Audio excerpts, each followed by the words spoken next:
welcome to another edition of the Wrap Up Live, where I'm joined by Nigel Nicholas to recap the Raptors 122-112 loss to the LA Lakers.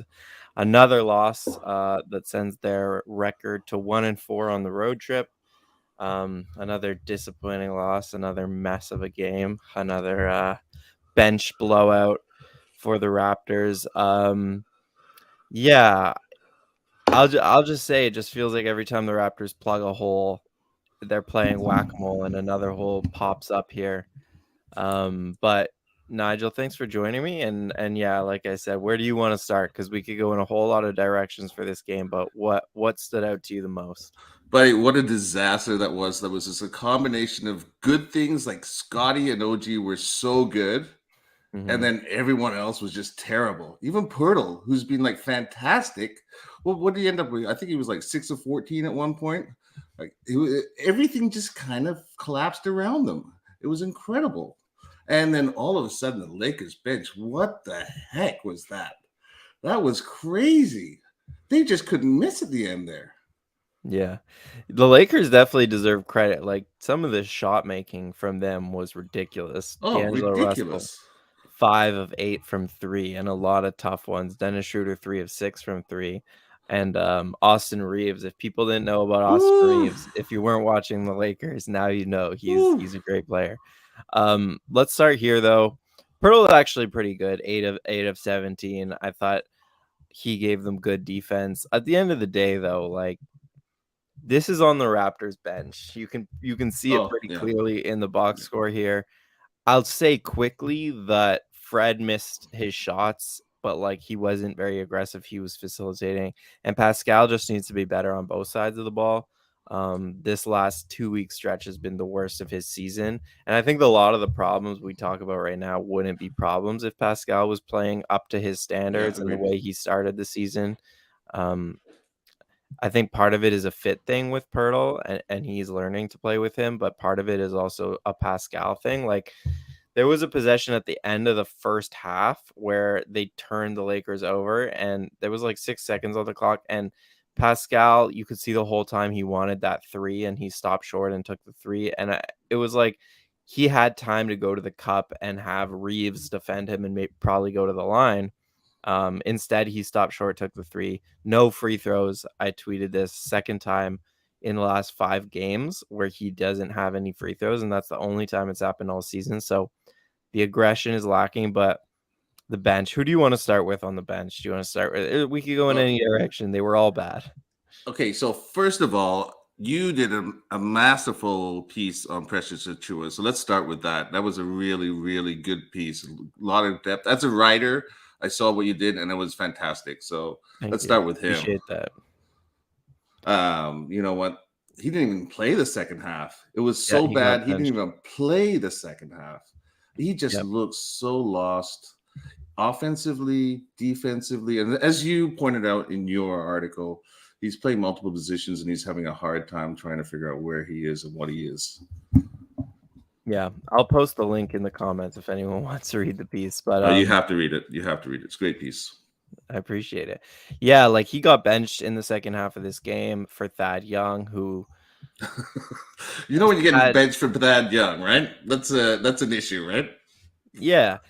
Um yeah, I did talk about in the piece how Precious has been pretty successful this season playing with either the starters because there was that spell where Anunoby was injured and Precious was the starting center and he had a really good run before the Pirtle trade, or beside a Mhm. center like Koloko or Pirtle. So I think that's what Nick has to start getting creative here and playing him in one of those two positions. So he could pull Pirtle early and then put Precious in and then play Pirtle primarily with the bench. Or he could get Koloko back in here and play them together. But like the Precious at center with bench groups have been terrible all season, defensively especially. And they were terrible tonight. They completely gave up that lead in the second quarter. So I think Nick has to get a little more creative with how he utilizes him. But also, it's like not a game where I want to blame Nick Nurse. This is ultimately on the players, the bench players. They're capable of being better. We've seen them play better. But like it's just sad at the most important part of the season that they're playing this poorly. Um, and yeah, Precious made like 8 mistakes in 8 minutes. So You saw that tweet from Will Luke? That was crazy. I don't know. I also think Gary, for some reason, gets let off the hook a little bit. Yes, he does. He played 21 minutes tonight. He in the first stretch where everyone was only talking about Precious, Gary was also really hurting the team. Yet he got another opportunity and he still hurt the team even more, obviously, because he got that second opportunity in the fourth quarter. He ends the game 0 of 9. He's a minus 27 in 21 minutes. And Gary, the difference between Gary and Precious to me too is that on one hand, Gary can shoot himself out of this funk, and we've seen it, and that's why I think Nurse rides him a little bit longer, gives him a longer leash. On the other hand, Precious will not get targeted on defense. He's more liable to fall asleep off ball, and I think that's where his problems come. But like on ball, he's great no matter what. Gary is getting targeted again and again. Austin Reeves had him in hell. I think he dropped Hmm. one play. I might actually try to find that play. What do you Um, think about Will Barton and Gary as our guards? I'm a Jeff Doughton guy. I'd prefer Yeah. Doughton in this rotation than Will Barton, but I can't complain about since becoming a Raptor, Barton's performed pretty well. So I don't want to complain. I just like Jeff Doughton's defense a lot more, especially if you're going to play him beside Gary. You want one guy who can really defend the ball. Doughton can do But that. all these guys are defenders, though. This is the issue for me, and always has been the issue. The number of defenders that we have and the lack of shooting, as you pointed out in another one of your articles, we don't have shooting, but we have more than enough defenders to be better at what we do on the defensive side. Yeah, I think that the bench now is skewing a little bit too much towards the offensive side, though. Like Gary and Barton Hmm. playing together, that's Yeah. not a lot of defense right there. Boucher isn't really a defensive first player. So I agree with your point in general with the Raptors roster construction. Um, but right now, if you're playing Gary and Barton together, then yeah, offense isn't really the issue. I think defense is more so. But in this game, defense was definitely the issue for the Raptors. Like the Lakers scored 122 points despite the Raptors completely locking them up in the first quarter or the first like 10 minutes of the first quarter. And then in the third quarter where they only scored 15 points, the Lakers. So was there anything you saw with the Raptors defense that left you wanting? There's a lot. There's a lot to be wanted. I think Mhm. especially so half part of it for me is the last quarter, the last half of that quarter, that was variance kicking in for me. They anything that the Lakers looked at, they hit. No matter what it Mhm. was, they were fading. Whatever you want to do, they were going to make it. Even that heat check logo three by D'Angelo Russell there, everything was going in. So how do you blame defense at that point, right? But Mhm. leading up to it and getting to the point where everyone is on a roll, that's the issue. Once everyone shooters Mhm. shoot, and once they're hot, and that's the problem with us at this point. We let them get hot. Yeah. Yeah, and I think they did a really good job of holding AD in check. Like we'll Oh, get great to job. OG we'll did a get to great job. OG because I think he had the best game of his career and he Yeah. was the primary on Anthony Davis, who scored just 8 points, was a minus 11. Everyone in the Lakers starting lineup is a minus, actually, other than D'Angelo Russell. Um, and yeah, I mean, again, it's the defense is the same thing. I Everyone's a think lick. I think Crazy. the Raptors starters were good defensively overall. Obviously, they had stretches where, like you said, the Lakers were so hot that there was really nothing the starters could do to stop them. But in general, again, it was a battle of the benches, and the Lakers bench was just basically scoring on the Raptors bench every single time they wanted. And yeah, like Gary was really getting targeted down the floor and Reeves especially was killing him. Schroeder was really great in this game. And then Achua, we talked about Achua and Thad, playing the backup 5 minutes together didn't they just weren't good enough at anchoring that defense. And I think that's all I can really say. Like the starters, for the most part, played their butts off and played really good defense and gave the Raptors a chance to win this game. They didn't do quite enough, obviously, and I think that's mostly on Siakam and Van Vliet in terms of if you're going to ask more from the starters. Those are the two that you could ask more from. But I don't know, man. This bench is the real issue. One thing I noticed too, they do a good job. The Lakers did a good job of dragging Pirtle out to the perimeter, and he wasn't as much of an influence in the paint. They managed to push him out, and then they would attack the rim. For What's your sure. take on that? Yeah, I think that was the Raptors. They were okay with that because they had Pirtle guarding Vanderbilt, and instead of AD, they wanted Pirtle to kind of be able to roam a little bit and be the off-ball guy. And Vanderbilt made them pay in the first half. He hit 2 threes, but um and then at a certain point, Pirtle just kind of, yeah, he kept ignoring him, and Vanderbilt stopped hitting shots. So I think the Raptors were okay with that for the most part, but I thought Pirtle was his usual self on defense. Like he wasn't obviously the primary in the pick and roll, but he was helping when he had to. I think if anything, the issues came after that on the rotations. Like Pirtle would help step in to the rim, but then after that, the Lakers did a good job swinging the ball, and then the Raptors wouldn't get there on the rotations quick enough. Um, I think sometimes Nick Nurse is a little too galaxy brain, where I would like to just see him put Pirtle on AD for stretches instead of this whole strategy, which I think works. It's clearly worked. They did the same thing, right, against the, what game was it recently where, against Jokic. They did the same thing where he was on Aaron Gordon. But I think it would be nice to mix it up and have Pirtle just defend the bigs for certain Yeah. stretches because teams get used to this. And I think the Lakers certainly did. They just kept AD out of actions, and yeah, so that's one thing. He got countered. Nurse got countered a lot today again. Actually, this whole trip he's been countered quite a bit. I think we become very predictable in what we do. Teams know what we're doing now. We're not making on the fly moves as much. He's countering them rather than them countering him now. That's one of the things I've noticed about Nurse lately. Well, I think the Raptors are definitely getting easier to play against because they've been doing the same thing for Mm-hmm. a few years, and teams just have a better like preparation coming into games against them. But yeah, I'm someone who, like, at the end of the day, I believe in the talent, and like it's less for me about the coaching or the fit than the talent. And that's why this season's been so frustrating, is like I know these guys are capable of playing better than this, and like individually and collectively, and they're just not.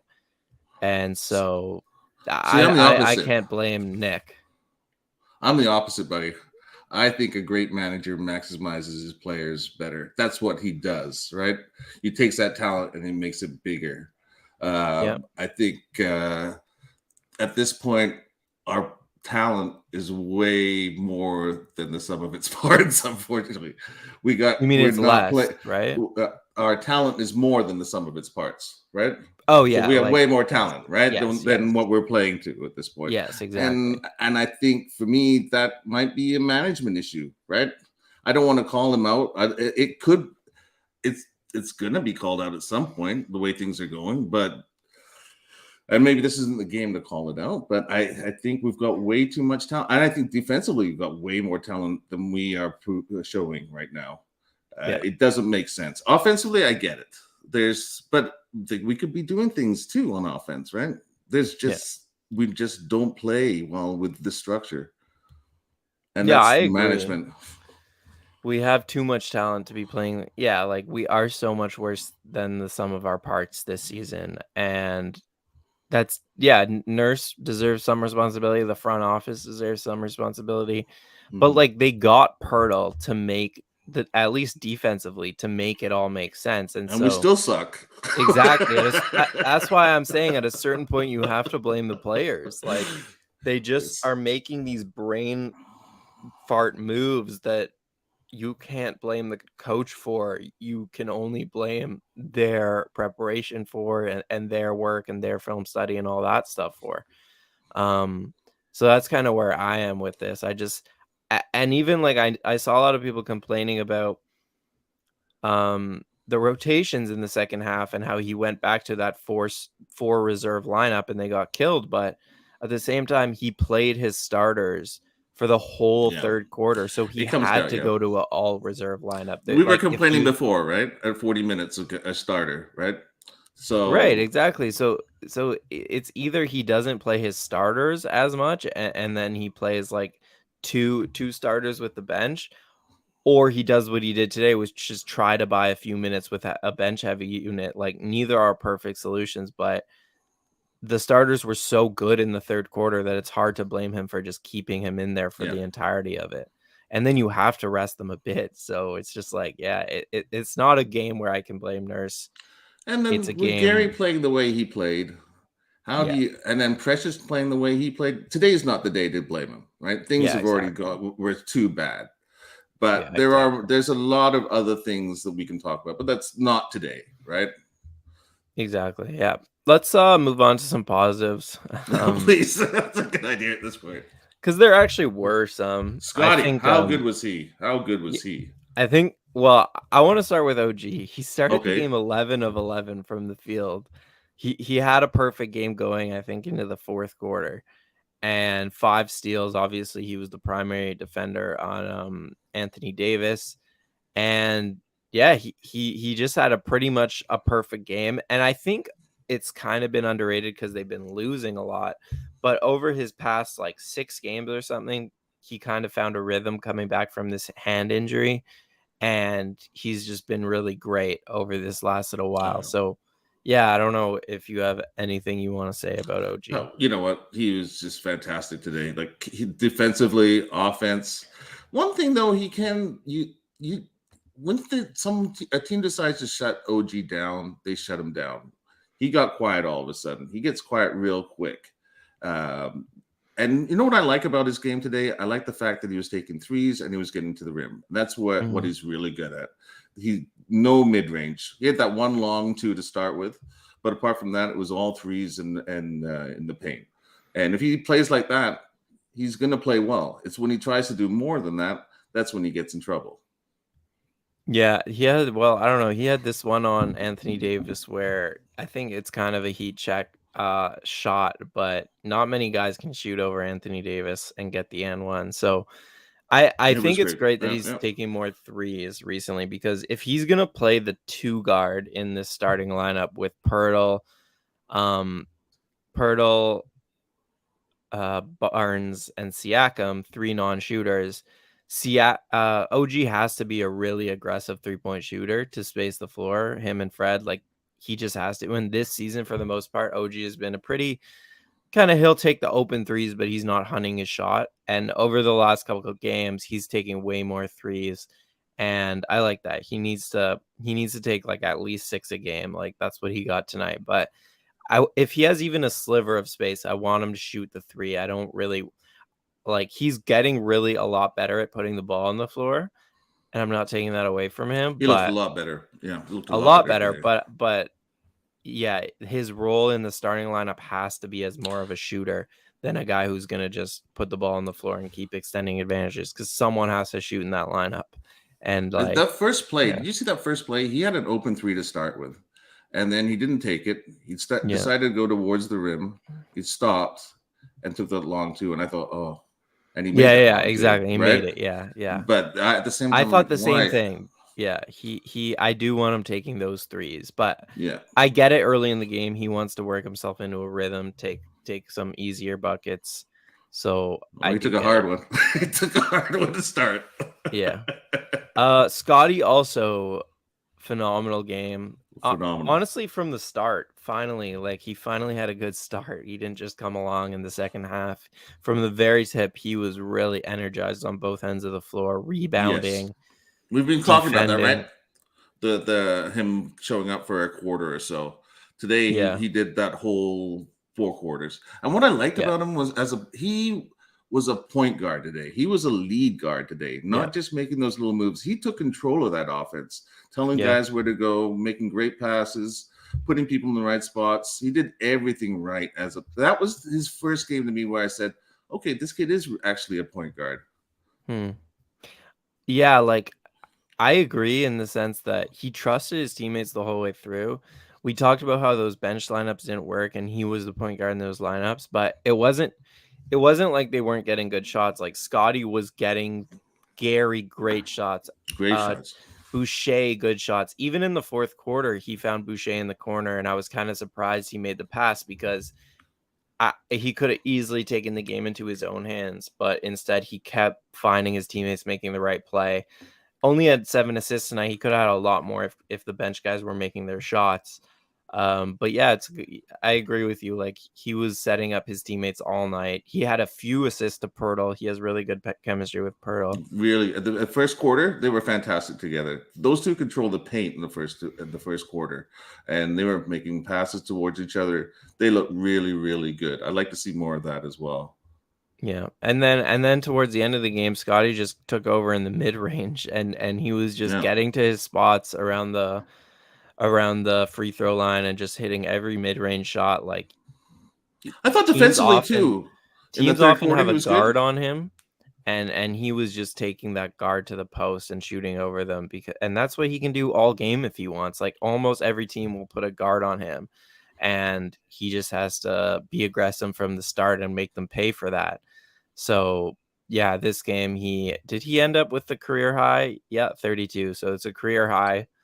Um, and His yeah, defense. What do you think about? I was really impressed by his defense today as well. Even at point of attack, he played really well on both ends of the court. He for was sure. really he knew what he wanted to do today. He wasn't letting other people control the flow. He was controlling the flow. And Yeah. that's where I see with him as an issue. Sometimes he tends to take a backseat, let other guys do what they have to do. Today, I think he's just decided Siakam's not doing it. I'm going to do it. And it was really nice. That was a moment of evolution for me to see him do that. Yeah. Yeah, for sure. He does that against like the Lakers. His other previous career high came against the Oh, Lakers. That's kind of yeah. my frustration with Scottie, but also why I'm not worried about him at all is that when he wants to get up for a game and it like a Lakers nationally televised game, he he can be really amazing and hard to stop. But like Tuesday night in Charlotte, Scottie doesn't start trying until the fourth quarter, and it's pretty frustrating as a Raptors fan.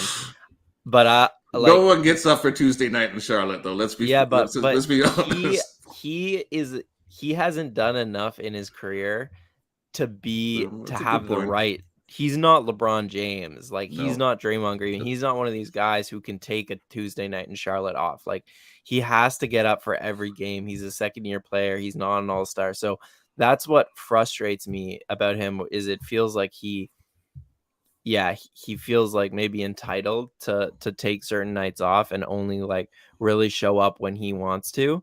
But in terms of like his upside, when he does this every night, which I think he will one day, it's just a matter of when he wants to really like buy in and have this level of consistency. When he does that, he's going to be an all-star and he's going to be a great player. But right now, it's a little too inconsistent, and I think that's why. But to your point about his defense, it's been like really trending upwards this season. And now it's gone to the point where he is no longer like a liability on defense. I think he's at least an average defender at this point, and he's definitely going to get to above average soon just because his size and everything. So it's really encouraging in terms of there are upsides to this game for sure. And Scottie and OG are definitely a couple of them. Yeah. So I think going back to Scottie, I think we've expected a lot from him this year.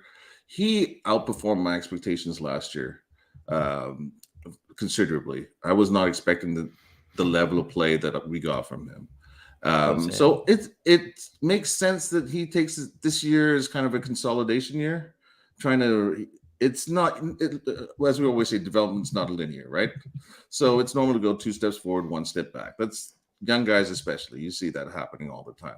So I think we've seen a little bit of that.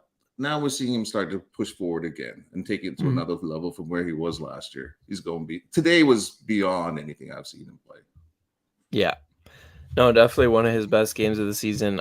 It's 1:20 Eastern time, so we got to get out of here soon. Do you have any last observations of the game, of the Raptors season, anything before you want to go? Yeah, well, this playing thing, I don't think we're getting out of the play-ins, buddy. I think this is it. This could be like 16 games and maybe two and one. That's over for us.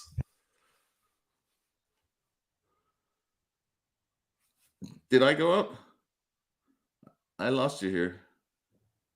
Are you gone or am I gone? That was me. Yeah. I'm back. Yeah. I don't believe in this team anymore either. So Yeah. I, honestly, until this road trip, I thought that the Raptors were going to come out of the play-in and be a playoff team and lose in the first round. But these last two games, especially against the Clippers and the Lakers, I've lost hope in this team. It's just a lack of consistency. They're just not good enough. Closing And out games. They can't yep. close out games. How do No, they you haven't can't win figured out how to anything? win. They still haven't figured out how to win.